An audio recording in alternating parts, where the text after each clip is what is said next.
Message టైంలో audio బాగా వస్తుంది, కానీ సాంగ్స్ టైంలో ఇన్స్ట్రుమెంట్స్ ప్లే చేసినప్పుడు మొత్తం డిస్టర్బెన్స్ వచ్చేస్తుంది.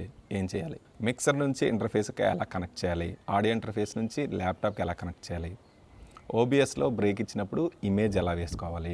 రిమోట్ ఏరియాలో నెట్ ప్రాబ్లమ్ని ఎలా సాల్వ్ చేసుకోవాలి? నేను ఎప్పుడైనా వాట్సాప్ ఆన్ చేస్తే నాకు వచ్చే మెసేజ్లు ఇవే అనమాట. వాట్సాప్లో కానీ లేదా యూట్యూబ్ కామెంట్స్లో కానీ కొంతమంది లెజిటిమేట్గా క్వశ్చన్స్ అడుగుతారు, కానీ కొంతమంది అసలు ఏం అవగాహన లేకుండా లైవ్ స్ట్రీమింగ్ ఎలా చేయాలో బేసిక్ నాలెడ్జ్ లేకుండా అన్నీ మనల్నే చెప్పమంటారు. ఒక డౌట్కి అయితే ఆన్సర్ చెప్పగలుగుతాం, కానీ మొత్తం అంతా మనం నేర్పించలేం కదా.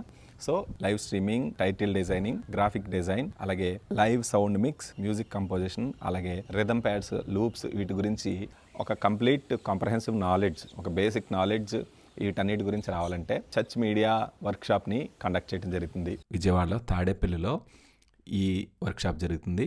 డేట్ ఈ నెల 27, ఇంకా 3 రోజులే ఉంది. ఎవరైనా ఇంట్రెస్ట్ ఉన్న వాళ్ళు స్క్రీన్ మీద కనిపిస్తున్న నెంబర్ని కాంటాక్ట్ అయ్యి రిజిస్ట్రేషన్ చేయించుకోండి. God bless you.